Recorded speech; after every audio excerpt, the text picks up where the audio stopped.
بسم اللہ الرحمن الرحیم۔ السلام علیکم اسٹوڈنٹس، آج میں آپ کو اردو کے لیکچر نمبر 61 میں سبق تجدید عہد کا دن جو صفحہ نمبر 107 108 پر ہے، اس کی پڑھائی اور وضاحت آگے پیجز کی کرواؤں گی۔ اچھا، صفحہ نمبر 108 109 کی، ٹھیک ہے۔ پینسل لے لیں اور مرکبات یا گرامر میں جتنے بھی محاورات ہیں، مشکل الفاظ کے معنی ہیں، یہ اپنے ساتھ نوٹ کرتے جائیں۔ اچھا، مسلمان جو تھے وہ غلامی سے متنفر تھے۔ متنفر یعنی بیزار تھے، وہ نفرت کرتے۔ اب ظاہر ہے ہر کوئی جو ہے آزاد زندگی گزارنا چاہتا ہے، کیونکہ ہر جاندار کی یہ جو ہے پیدائشی حق ہے کہ وہ آزاد زندگی بسر کرے، چاہے وہ انسان ہے یا جانور ہے۔ اس لیے مسلمان بھی 200 سال تک جو انہوں نے غلامی کی زندگی گزاری، وہ اس سے بیزار آ گئے تھے، تنگ آ گئے تھے اور غلامی سے نفرت کرتے تھے۔ اس لیے وقتاً فوقتاً وہ اپنی آزادی کے لیے کوششیں کرتے رہے۔ نواب سراج الدولہ، حیدر علی، ٹیپو سلطان اور جنرل بخت خان نے مسلح جدوجہد کر کے آزادی حاصل کرنے کی کوشش کی، مگر ناکام رہے۔ مسلح جدوجہد یعنی لڑائی کر کے جو ہے انہوں نے، ان لیڈروں نے، ان رہنماؤں نے جو ہے آزادی حاصل کرنے کی کوشش کی، مگر ناکام رہے۔ آزادی کی اس جنگ میں ہندو بھی مسلمانوں کے ساتھ شریک تھے، کیونکہ اس وقت صرف اور صرف جو ہے یہ مسلمان نہیں بلکہ ساتھ ساتھ ہندو بھی جو ہے وہ آزادی حاصل کرنے کے لیے کوشش کر رہے تھے۔ 1858 میں انڈین نیشنل کانگریس کے نام سے ایک سیاسی جماعت بنائی گئی۔ اس میں ہندو اور مسلمان شریک تھے۔ ہندو اور مسلمان مرکب عطفی ہیں۔ مسلمانوں نے محسوس کیا کہ کانگریس بظاہر تو ملک میں بسنے والی تمام قوموں کے حقوق کے تحفظ کا دعویٰ کرتی ہے، یعنی کانگریس کا دعویٰ تھا کہ برصغیر پاک و ہند میں جتنی بھی قومیں ہیں ان کو ان کے برابر حقوق ملیں گے، لیکن حقیقت میں وہ محض ہندوؤں کی نمائندہ جماعت ہے۔ چنانچہ انہوں نے 1906 میں مسلم لیگ کے نام سے اپنی ایک الگ تنظیم کی بنیاد ڈالی اور ایک نئے ولولے اور جوش کے ساتھ، ولولہ اور جوش مرکب عطفی ہے، جذبہ کے ساتھ آزادی کی راہ پر گامزن ہوئے، رواں ہوئے، یعنی انہوں نے اپنا سفر جاری کیا۔ اگرچہ ان کو وقتی طور پر ناکامی کا منہ دیکھنا پڑا۔ ناکامی کا منہ دیکھنا کیا ہے؟ محاورہ ہے جس کا مطلب ہے شکست ہونا، یعنی وہ ناکام ہوئے اپنی اس کوشش میں، لیکن آزادی کی تڑپ جو ہے، آزادی کی تڑپ تلواروں اور بندوقوں سے ختم نہیں کی جا سکتی تھی، لیکن زور و زبردستی اور ظلم و زیادتی سے یا قوت اور طاقت سے ان کے دلوں میں جو آزادی کی تڑپ تھی، جو بے قراری تھی، جو بے چینی تھی، وہ بے قراری اور بے چینی کو ان کے ذریعے یعنی تلواروں اور بندوق و ظلم و زیادتی اور زور و طاقت سے ختم نہیں کیا جا سکتا تھا۔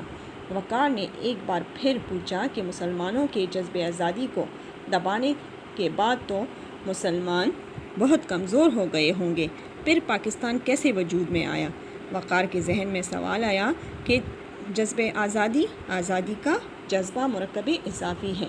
وقار نے پوچھا کہ جب مسلمانوں کے آزادی کے جذبے کو دبایا گیا تو پھر ان کے دل میں تو آزادی کا جو خیال تھا، جو جذبہ تھا، وہ تو ختم ہو گیا ہوگا، پھر کیسے پاکستان وجود میں آیا؟ کیونکہ انسان پھر حوصلہ ہار دیتا ہے نا۔ تو دادا جان نے جواب دیا، بچوں، پاکستان کا قیام کوئی حادثہ نہیں تھا جو پلک جھپکتے میں رونما ہوا۔ پلک جھپکنے میں یعنی بہت آسانی سے یا اچانک رونما ہوا، ظاہر ہوا، بلکہ یہ مسلمانوں کی طویل جدوجہد کا ثمر ہے۔ طویل جدوجہد مرکب توصیفی ہے، یعنی لمبی کوشش، سخت کوشش کا پھل ہے کہ ان کو ایک آزاد وطن مل گیا، یعنی مسلمانوں نے اس کے لیے بے شمار کوششیں کی، بے شمار قربانیاں تھی، انت تک کوششیں کی، تبھی ان کو ایک آزاد وطن بطور ثمر مل گیا، پھل مل گیا۔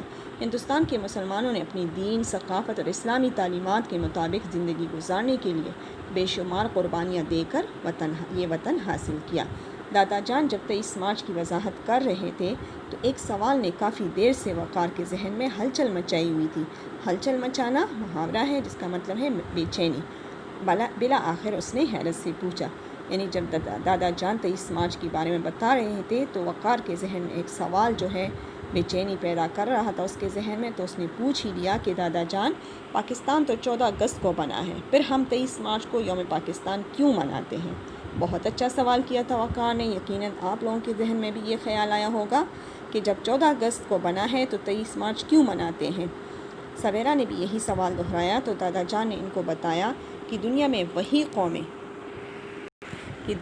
وہی قوم ہمیشہ زندہ رہتی ہے جو اپنی تاریخ کو نہ صرف یاد رکھتی ہے بلکہ اس سے سبق حاصل کرتے ہوئے اپنا حال اور مستقبل بہتر اور روشن بنانے کے لیے جدوجہد کرتی ہے۔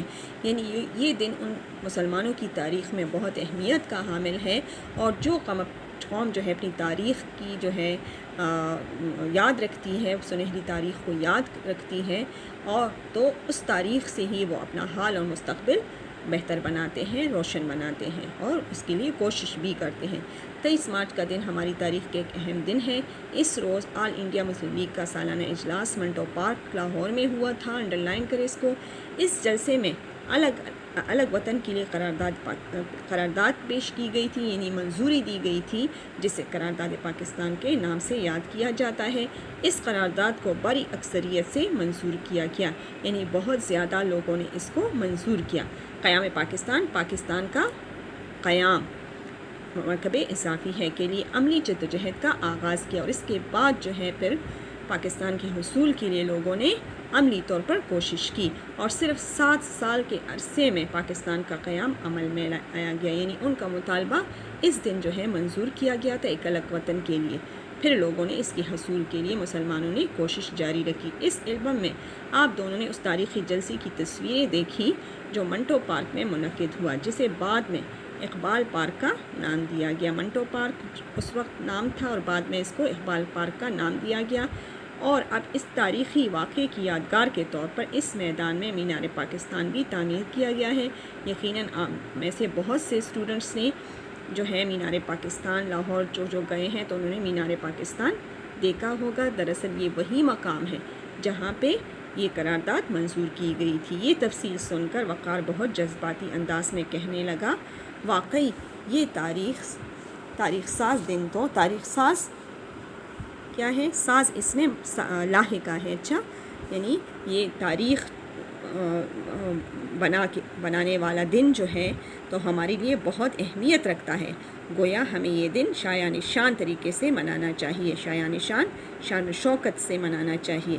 سویرا نے بھی وقار کی ہاں میں ہاں ملاتے ہوئے اپنی رائے دی، اور کہ اب تو مجھے یہ دن بھی عید کا دن لگتا ہے، یعنی ہم آزاد ہوئے تھے، ہماری آزادی کا مطالبہ جو ہے یہ منظور کیا گیا تھا، اور یہ دن سب سے زیادہ خوشی کا دن ہے، کیونکہ اگر آج ہمیں آزادی حاصل نہ کرتے تو ہماری کوئی خوشی جو ہے وہ خوشی نہ رہتی، اس لیے یہ دن ہمارے لیے عید سے زیادہ خوشی کا باعث ہے۔ دادا جان نے خوش ہوتے ہوئے دونوں کو داد بری نظروں سے دیکھا، تعریف بری نظروں سے دیکھا، اور کہا کہ اب ہم ایک آزاد وطن میں سانس لے رہے ہیں، یعنی زندہ ہے آزاد وطن میں، اس لیے اس وطن عزیز کو بہتر سے بہتر بنانا ہمارا نصب العین ہونا چاہیے۔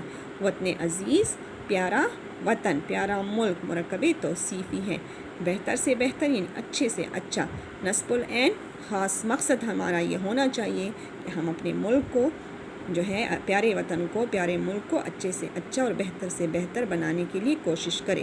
اس وطن کی بنیادوں میں ہماری کئی نسلوں کا خون شامل ہے، یعنی کئی نسلوں نے اس کے حصول کے لیے، ظاہر ہے 200 سال تک جو ہے لوگ اس کی حصول کے لیے لڑتے رہے ہیں اور جان دیتے رہے ہیں، شہید ہوتے رہے ہیں، اس لیے کئی نسلوں کا خون اس کے حصول میں شامل ہے۔ اس لیے 23 مارچ سو کر چھٹی منانے کا دن نہیں بلکہ ایک عہد کی تجدید کا دن ہے۔ عہد کی تجدید کیا ہے؟ یہ یعنی اس ایک وعدے کو تازہ کرنے کا، یاد کرنے کا دن ہے۔ یہ سن کر وقار اور سویرا نے پرجوش انداز میں کہا، آج ہم بھی اس عہد کی تجدید کرتے ہیں کہ ہم اپنے پیارے ملک پر کبھی آنچ آنے نہیں دیں گے، اور اس کی خاطر ہر طرح کے حالات کا ڈٹ کر مقابلہ کریں گے۔ ڈٹ کر مقابلہ کرنا یعنی بہادری سے مقابلہ کرنا، آنچ نہ آنا، کوئی تکلیف، کوئی نقصان نہ آنا۔ یعنی آج دونوں نے کہا کہ آج ہم بھی اس عہد کی جو ہے وعدے کا کرتے ہیں، آج ہم بھی یہ وعدہ کرتے ہیں کہ ہم اپنے پیارے ملک پر کوئی نقصان نہیں آنے دیں گے، اور اس کی خاطر ہر طرح کے حالات سے بہادری کے حالات کا، ہر قسم کے حالات کا بہادری سے مقابلہ کریں گے، یعنی اگر کوئی بھی مشکل پیش آئے تو ہم ہر طرح کے حالات سے کا مقابلہ بہادری کے ساتھ کریں گے۔